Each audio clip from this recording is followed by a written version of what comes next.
تو زکوٰۃ کب واجب ہوتی ہے، کتنی واجب ہوتی ہے اور کس پر واجب ہوتی ہے؟ اب کچھ مسائل آپ کے سامنے عرض کروں گا اور آپ توجہ کے ساتھ ذرا بیٹھیں اور توجہ سے سنیں۔ ابو داؤد شریف کی روایت ہے، زکوٰۃ کی جو بنیاد ہے، زکوٰۃ کے نصاب کی جو بنیاد ہے وہ جناب نبی مکرم صلی اللہ علیہ وسلم کا فرمان ہے۔ فرمایا اذا کانت لکا مئتا درہم، جب تیرے پاس 200 درہم ہو جائے، 200 درہم ہو جائے، وحال علیہ الحول، اور ان 200 درہموں پر تیرے پاس پورا سال بھی گزر جائے، 200 درہم ہو، 200 درہم پر پورا سال بھی گزر جائے، ففیہا خمسۃ دراہم، پھر ان 200 درہموں میں تجھ پر 5 درہم زکوٰۃ کے ہیں، 200 درہموں میں 5 درہم تجھ پر زکوٰۃ کے ہیں، 5 درہم تو نے زکوٰۃ ادا کرنی ہے۔ فرمایا وَلَيْسَ عَلَيْكَ شَيْءٌ یعنی فی الذَّهَبِ، سونے میں، سونے کے متعلق فرمایا کہ سونے میں اس وقت تک تجھ پر زکوٰۃ نہیں ہے حتی یکون لکا 20 دینارا، یہاں تک کہ تیرے پاس 20 دینار ہو جائے۔ درہم چاندی کی کرنسی کو کہتے ہیں، درہم چاندی کے ہوتے تھے اور دینار سونے کے ہوتے تھے۔ تو فرمایا کہ سونے پر زکوٰۃ کب ہے؟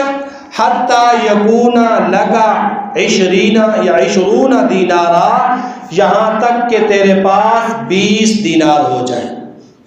فرمایا فَإِذَا كَانَ 20 دینارا، جب یہ پورے 20 دینار تیرے پاس آ جائے، وحال علیہ الحول، ان 20 دیناروں پر پورا سال بھی گزر جائے، تو پھر اس پر فنصف دینار، زکوٰۃ کتنا ہے بھائی؟ آدھا دینار ہے، 20 دیناروں پر زکوٰۃ آدھا دینار، 200 درہموں پر زکوٰۃ 5 دراہم۔ یہ تو بنیاد بتا دی، زکوٰۃ کے مسائل کی جو بنیاد ہے، جو بیس ہے، وہ اللہ کے نبی نے بیان کر دی۔ اب اس سے آگے اس بیس کو لے کر، اس بنیاد کو لے کر، اس قانون کو لے کر آگے سارے مسائل سمجھنے بالکل آسان ہو جائیں گے کہ بنیادی طور پر جو حضور نے زکوٰۃ کا نصاب بیان کیا، اس وقت 2 کرنسیاں تھیں، یا چاندی کے سکے ہوتے تھے یا سونے کے سکے۔ چاندی کے سکے کو درہم کہتے ہیں، سونے کے سکے کو دینار کہتے ہیں۔ تو چاندی کے سکے کے بارے میں حضور نے فرمایا 200 درہم ہو جائے تو 5 درہم زکوٰۃ ہے۔ سونے کے بارے میں فرمایا 20 درہم ہو جائے تو آدھا درہم زکوٰۃ ہے۔ یہ بات ذہن میں رکھیں۔ اب آگے پھر جب اس کا وزن کیا گیا، جب اس کو تولا گیا، تو جب تولا گیا، وزن کیا گیا، تو 200 درہم چاندی کے وزن کو جب وزن کیا گیا تو یہ 200 درہم چاندی کا وزن بنا جناب 52.5 تولے چاندی۔ 200 درہم کو تولا تو تولنے میں اس حساب سے 52.5 تولے چاندی بنا، اور جب 20 دینار کا وزن کیا گیا تو 20 دینار کا وزن ہوا 7.5 تولے سونا۔ یہ جو کہتے ہیں نا چاندی 52.5 تولے اور سونا 7.5 تولے، اس کی بنیاد میں نے آپ کو بتا دی کہ یہ کہاں سے ہم نے نکالا ہے، یہ اس حدیث سے نکالا ہے۔ تو اب 2 نصاب ہمارے پاس آ گئے جی، چاندی کا نصاب بھی آ گیا اور سونے کا نصاب بھی آ گیا۔ 52.5 تولے چاندی، 7.5 تولے سونا، یہ 2 نصاب ہمارے پاس پورے آ گئے۔ 52.5 تولے سے چاندی کم ہے تو کوئی زکوٰۃ نہیں ہے، 7.5 تولے سونے سے کم ہے تو اس پر کوئی زکوٰۃ نہیں ہے۔ تفصیلات میں آگے بتاؤں گا آپ کو۔ 2 نصاب یہ ہمارے پاس حاضر ہو گئے۔ اب 52.5 تولے چاندی کی قیمت کیا ہے؟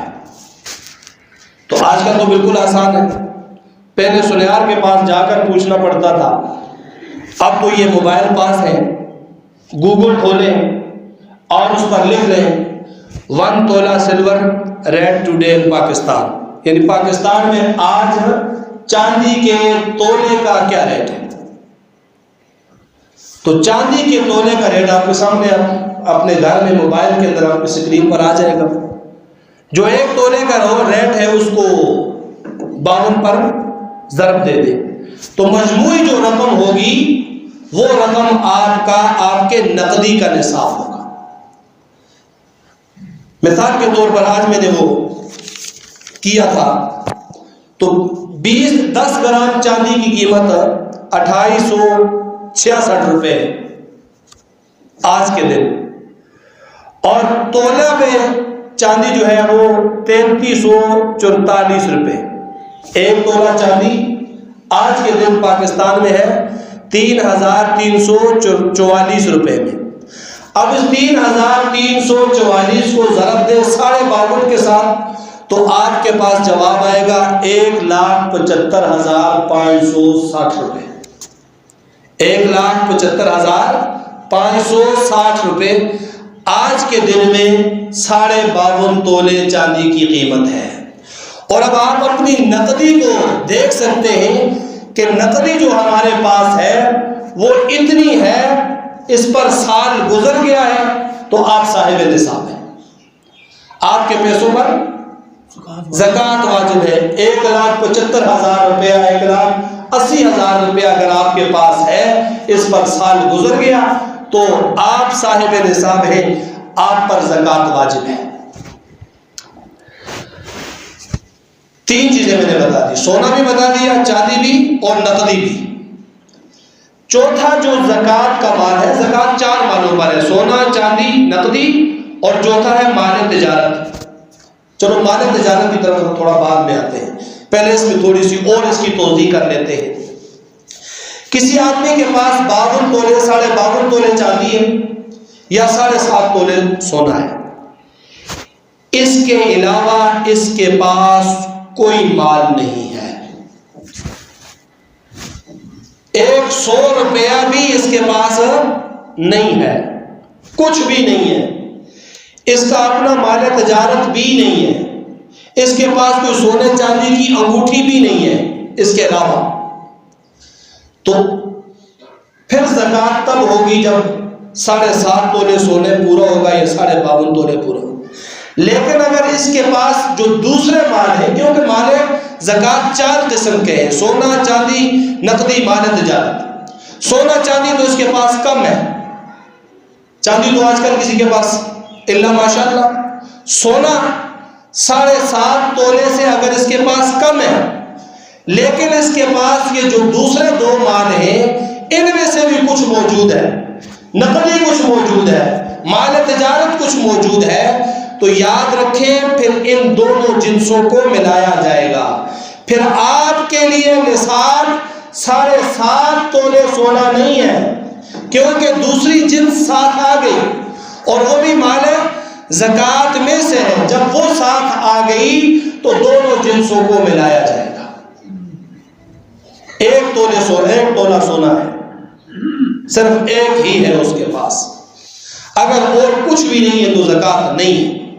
لیکن اگر اس کے پاس اس کے علاوہ نقدی کا 100 روپیہ بھی ہے، چونکہ یہ بھی مال زکوٰۃ ہے تو اس کو اس 1 تولے سونے کی قیمت کے ساتھ ملایا جائے گا اور پھر اس کی زکوٰۃ ادا کی جائے گی۔ بات سمجھ آ رہی ہے؟ ایک قسم کا مال وہ پورا نہیں ہے آپ کے پاس، لیکن 2 یا 3 قسم کے جو مال ہیں ان کو ملائیں گے، پھر ان کو ملانے کے بعد اگر نصاب کو پہنچتا ہے تو زکوٰۃ واجب ہوگی۔ چوتھا مال ہے جی مال تجارت۔ مال تجارت پر کب زکوٰۃ واجب ہے؟ مال تجارت کی مقدار کیا ہے؟ اور مال تجارت میں زکوٰۃ کے وجوب کی شرائط کیا ہے؟ ابتدا میں 2 باتیں آپ ذہن میں رکھیں۔ یہ دو باتیں ذہن پر لکھ لیں۔ مال تجارت میں پہلی شرط یہ ہے کہ مال تجارت وہ مال ہے جو خریدتے وقت آپ نے بیچنے کی نیت سے خریدا ہے۔ جو ہی آپ نے خریدا، نیت کیا تھی؟ بیچنے کی۔ اس کے ساتھ کچھ منافع مل گیا تو میں اسے بیچ دوں گا۔ مال تجارت یہ ہے، خریدا بیچنے کی نیت سے۔ اگر بیچنے کی نیت سے نہیں خریدا تو وہ آپ کا مال مال تجارت نہیں ہے، اس پر زکوٰۃ نہیں ہے، وہ آپ نے اپنی ضرورت کے لیے خریدا ہے۔ ہم بعد میں نیت بدل جاتی ہے، وہ حکم الگ ہے، میں وہ بھی بتاؤں گا۔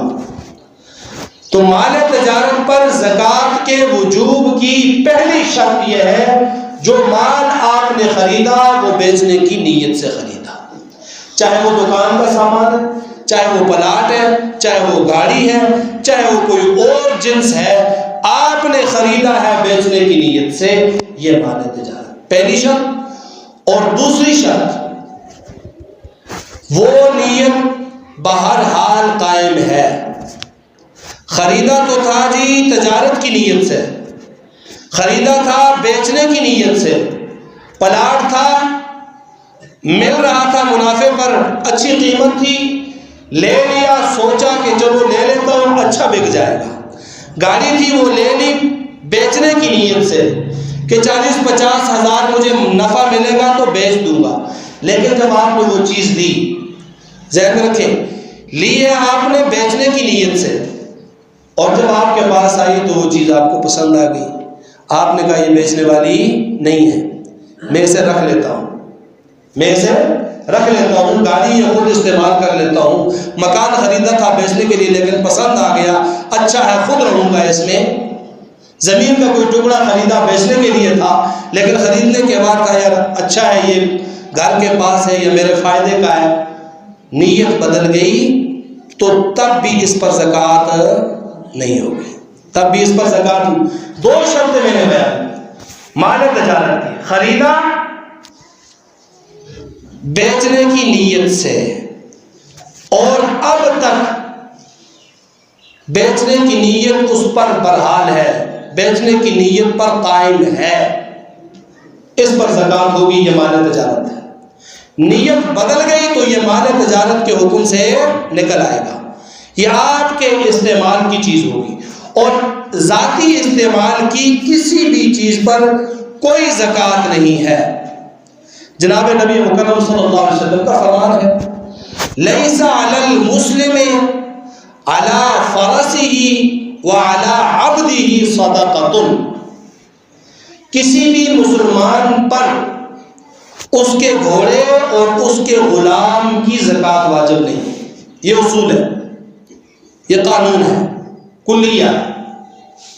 اس وقت قیمتی مال کیا ہوتا تھا؟ گھوڑا ہوتا تھا، یا غلام خریدے جاتے تھے، غلام مال ہوتا تھا۔ تو فرمایا کہ لیس علی المسلم علی فرسہ وعلی عبدہ صدقہ، یہ بنیاد بن گئی، یہ اصول کلیہ بن گیا۔ فرس گھوڑا یہ انسان کے ضرورت کی چیز ہے، استعمال کی چیز ہے، اور غلام جو ہے وہ بھی انسان کی ضرورت کی چیز ہے، کام کاج اس سے کرواتا ہے۔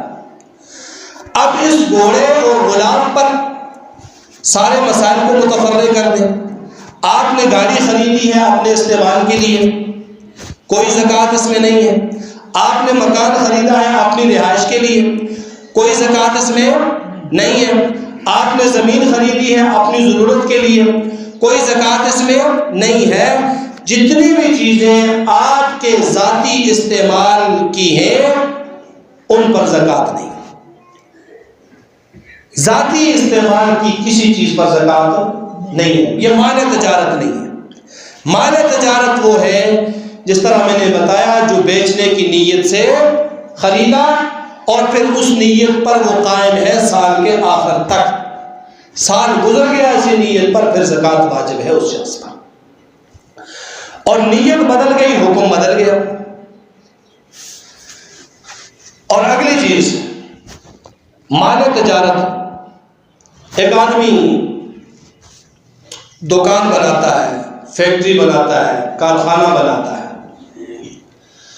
اب فیکٹری اور کارخانے کے اندر مشینری ہے، یا آپ جو ہے وہ زراعت سے منسلک لوگ ہیں، آپ کو زمین میں استعمال کے لیے ٹریکٹر بھی چاہیے، آپ کو وہ تھریشر بھی چاہیے، آپ کو روٹاویٹر بھی چاہیے، آپ کو اس طرح کے زرعی آلات اور بھی چاہیے۔ یہ سارے آلات جو آپ نے خریدے زراعت کے لیے، ان آلات پر کوئی زکوٰۃ نہیں ہے، یہ آپ کی ضرورت کے ہیں۔ آپ نے فیکٹری لگائی، آٹے کی مل لگائی، اس میں جتنی مشینری استعمال ہوگی اس مشینری کی مالیت پر زکوٰۃ نہیں ہے، اس مشینری کی مالیت پر کوئی زکوٰۃ نہیں ہے، کیونکہ یہ آپ کا اس کاروبار کا ذریعہ ہے اور سورس آف بزنس پر کوئی زکوٰۃ نہیں ہوتی ہے۔ دکان ہے، دکان میں جتنی چیزیں آپ بیچنے کی نیت سے رکھی ساری بیچنے کی ہوتی ہیں، لیکن کچھ ایسی چیزیں ہیں جو بیچنے کی نہیں ہیں، وہ ریکیں ہیں جس پر آپ سامان رکھتے ہیں، وہ آپ کا فریج ہے جس کے اندر آپ بوتلیں رکھتے ہیں۔ یہ جو چیزیں ہیں یہ مال زکوٰۃ میں سے نہیں ہوگی، کیونکہ یہ آپ کے اس استعمال کی اور ضرورت کی چیزیں ہیں، ان پر زکوٰۃ نہیں ہوگی۔ اور اس کے علاوہ جتنی بھی چیزیں ہیں ان پر زکوٰۃ ہوگی۔ یہاں ایک چیز ہے، کوئی خام مال آپ اپنے پاس رکھتے ہیں بیچنے کے لیے، حاجی رضوان صاحب کی چکی ہے، چکی پر کوئی زکوٰۃ نہیں ہے، اس چکی پر زکوٰۃ نہیں، اس کی آمدن پر ہے۔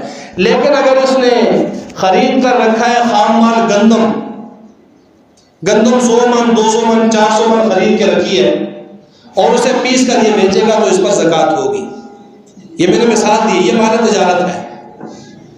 فیکٹری کا، کارخانے کا جو خام مال ہے جو سٹاک کرتے ہیں اس پر زکوٰۃ ہے، لیکن اس کے اندر جو استعمال ہونے والی مشینری ہے اس پر زکوٰۃ نہیں ہے۔ اسی طرح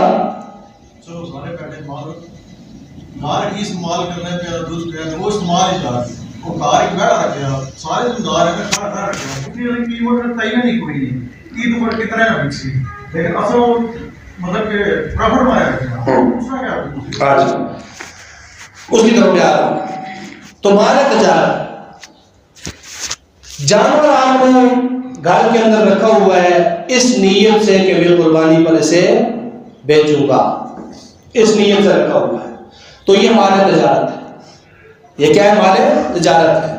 2 شرطیں میں نے بتائی تھی، بیچنے کی نیت سے خریدا ہو اور بیچنے کی نیت سے رکھا ہو، گھر کا ہے رکھا ہو، ایک ہی حکم ہے، اسی نیت پر قائم ہے، بیچوں گا، سال گزر گیا، زکوٰۃ اس پر ہے، اگلی بات کہ اس کے ریٹ کا پتہ نہیں ہے تو اس کی زکوٰۃ کی ادائیگی آپ مؤخر کر سکتے ہیں اس کا ریٹ واضح ہونے تک۔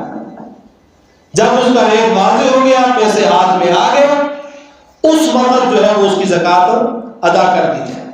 اسی طرح بعض لوگ کمیٹی ڈالتے ہیں، عام طور پہ 1 لاکھ کی 2 لاکھ کی 4 لاکھ کی کمیٹی ڈال دی گئی تو سال کی کم از کم ہوتی ہے۔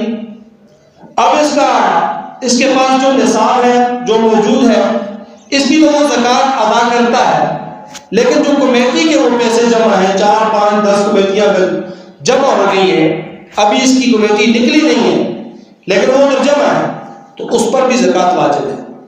اگر آپ کو تو 50,000 30,000 40,000 جتنا بھی جمع ہے اس کو اپنے اس کل مال سے اس کے ساتھ جمع کر کے اس کو بھی مال زکوٰۃ میں داخل کریں گے۔ اور پھر زکوٰۃ میں ضروری یہ ہے کہ زکوٰۃ میں تملیک شرط ہے، مالک بنانا، جس کو آپ نے زکوٰۃ دینی ہے وہ مالک بننے کی صلاحیت رکھتا ہو۔ جو مالک نہیں بن سکتا اس کو زکوٰۃ آپ نہیں دے سکتے۔ مثال کے طور پر مالک کون بنے گا؟ انسان بنے گا نا، بندہ بنے گا، شخص بنے گا، فرد بنے گا۔ یہ مالک بننے کی صلاحیت رکھتا ہے، یہ بیچ بھی سکتا ہے، یہ دے بھی سکتا ہے، لے بھی سکتا ہے، اور وہ چیزیں جہاں مالک بننے کی صلاحیت نہیں ہے. آپ مسجد کی تعمیر کرتے ہیں، آپ مدرسے کی تعمیر کرتے ہیں، آپ کوئی اور ایسی چیز میں خرچ کرتے ہیں جہاں ملکیت نہیں ہے، آپ مالک نہیں بنا سکتے، تو وہاں پر زکوٰۃ ادا نہیں ہوگی. تملیک زکوٰۃ کے اندر بنیادی شرط ہے. مالک بنانا زکوٰۃ میں بنیادی شرط ہے. وقت پورا کہ انشاءاللہ آگے اس کے مسائل بیان کریں گے. اب ایک ہی مسئلہ، قرض کی زکوٰۃ. ایک آدمی ہے، اس کے پاس کچھ نصاب ہے لیکن اس کے پیسے لوگوں کے پاس ہے، قرض ہے کسی کے پاس، تو اس پر زکوٰۃ کا کیا حکم ہے؟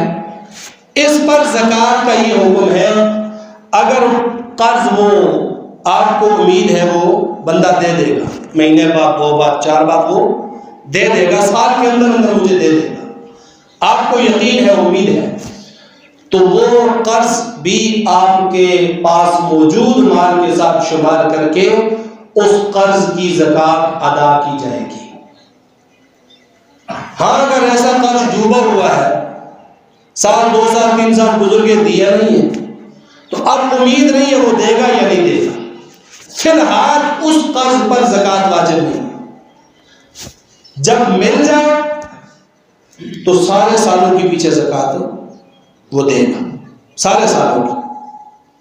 اور جو قرض ملنے کی امید ہے اس کی زکوٰۃ اس کی مرضی ہے. ابھی جب زکوٰۃ دے رہا ہے اس کے ساتھ دے دے، یا جب قرض مل جائے اس کے پاس آ جائے اس وقت اس میں سے وہ زکوٰۃ ادا ہے. یہ دونوں اس کو اختیار ہے. تو بہرحال بہت سارے مسائل رہ گئے، انشاءاللہ آئندہ جمعہ پر بقیہ مسائل بیان کیے جائیں گے. سنت ادا کریں.